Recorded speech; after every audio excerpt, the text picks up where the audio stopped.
Hello everybody, Claudia Boleyn here, and today I'm reviewing Doctor Who Series 9, Episode 6? Is it Episode 6? Anyway, it's The Girl Who Lived by Catherine Tregenna. I'm going to warn you in advance that I'm not really feeling particularly well this evening, which is why this review might be a little bit weird, and why I'm sitting on my sofa instead of sitting in front of my bookcase. Why that makes any difference, I don't know.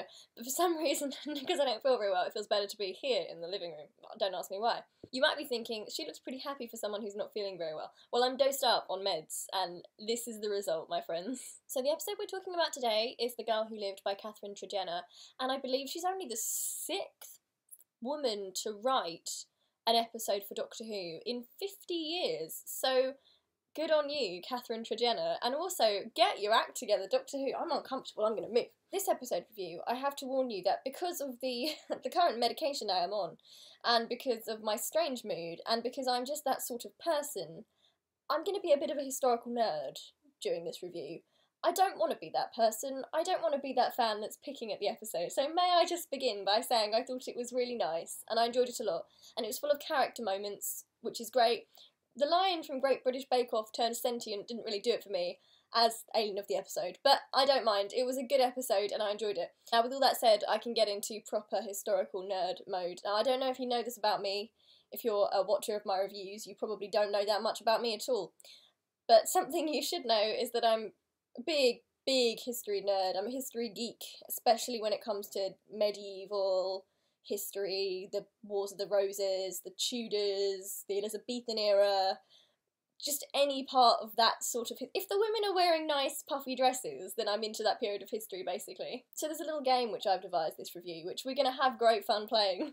Yes, we are. Well, I'm going to have fun playing it, I don't know about you. Feel free to just skip this review if you want, because clearly I'm not in my right state of mind right now. But anyway, in this episode, we are treated to a load of really nice old houses. One of them belonging to Lady Me. That name just messes up my tagging system on Tumblr now. Like, sorry, but like, I can't just tag her as Me, so it's gonna have to be Ashildr. I'm sorry, Ashildr. Then we had her and the Lady Lucy, who both lived in some charming period properties, and both had kitted out their houses with some wonderful historical portraits. Another thing you might not know about me is that I was an art student, so if you combine history and art, then I will not stop talking. So this game I've devised for us all to play, or it's a game for myself really, because you can't play it, I'm going to tell you the answers.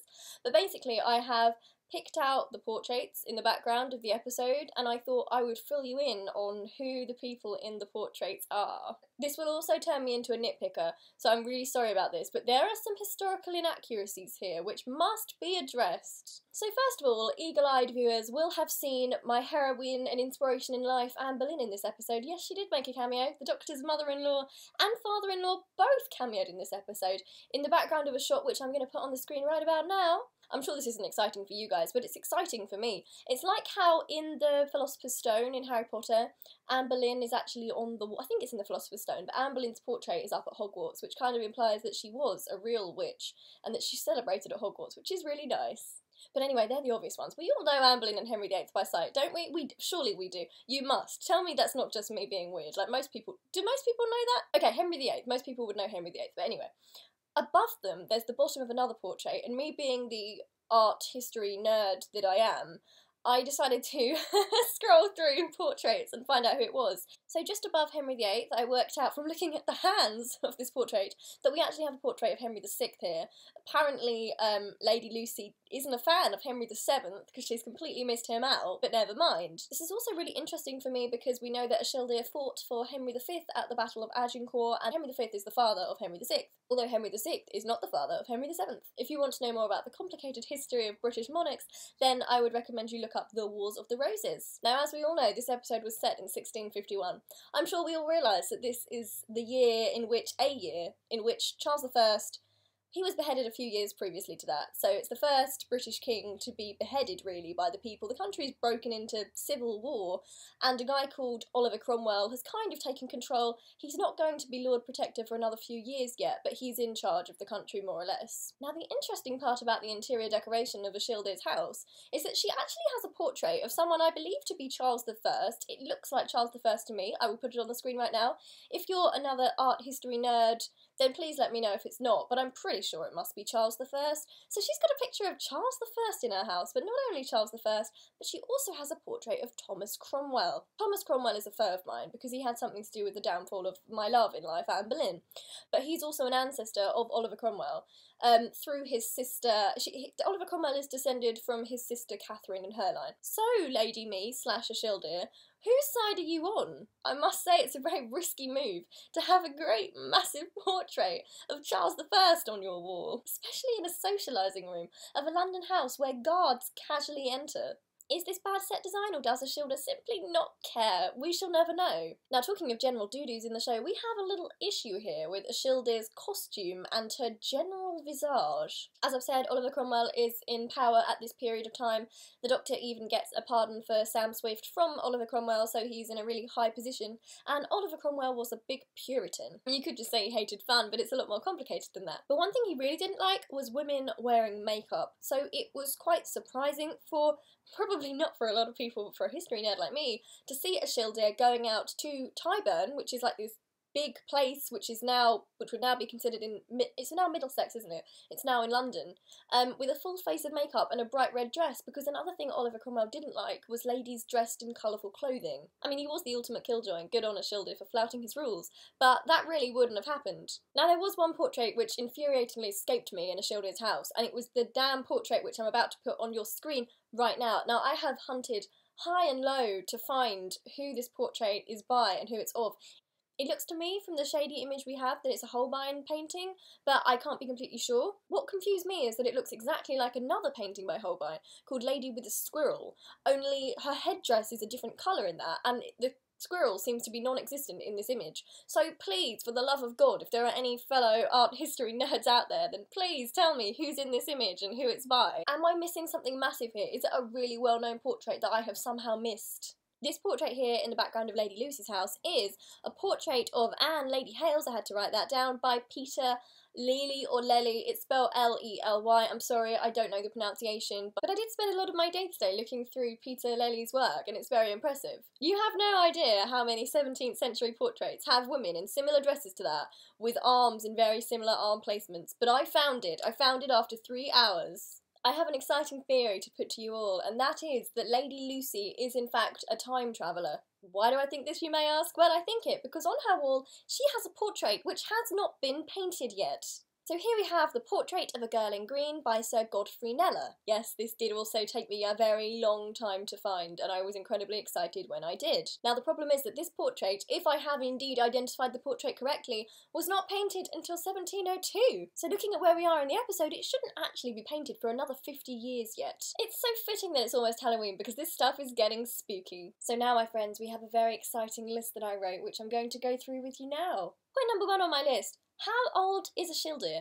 This troubles me because in the last episode I assumed she was like a kid, like maybe not a kid, maybe about 14 or 15 years old, and I actually witnessed, I didn't get involved in such arguments, but I witnessed arguments between people that decided to ship Clara and Ashildr and people who thought that was entirely gross, and I was in the camp that thought, oh, this seems a little bit gross because Ashildr seems like a kind of teenager to me. But Maisie Williams herself is 18 years old, so maybe Ashildr is supposed to be 18 years old. I don't know. In this episode it's revealed that she's had children, so maybe she is around 18, 19 years old. I'm really not sure. I know back in the olden days you could get married at some seriously young ages, but I don't think they do that in Doctor Who, so I'm assuming her age probably stands at about 18, 19 years old. Is that the consensus we're coming to here? Tell me in the comments how old you think Ashildr is, because it's bothering me. Point number 2, that lion. The lion was not a convincing villain. Why the Lion Man thought that wearing a hood in a public place would disguise his lionness is beyond me. I think I'd be more distressed to see a humanoid lion dressed in a cape than just a normal lion roaming around. Somehow the Doctor must have travelled back to this series of the Great British Bake Off and actually made that weird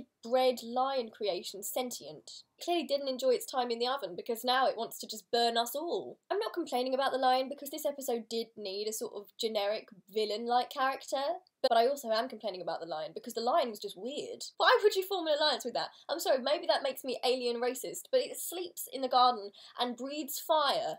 I just don't trust him one bit. Okay, so next point on my list is Sam Swift the Quick, played by Rufus Hound. My brother watched Rufus Hound on stage once in a play called One Man, Two Governors, and he said he was fantastic. However, that is irrelevant. I did think that Sam Swift was a good role for Rufus Hound. It felt more like a role that was written for Rufus Hound, rather than a role Rufus Hound was playing, because I mean, it could have just been a very much more sexist version of Rufus Hound. I did enjoy his jokes. Now, the controversy here is only a slight controversy. I haven't seen that much controversy over this episode, to be honest. But the thing is that people are saying, oh, he made some dick jokes and I didn't like it. And usually I'm the sort of person who would say, yeah, dick jokes in Doctor Who, not great. And I've complained about them before.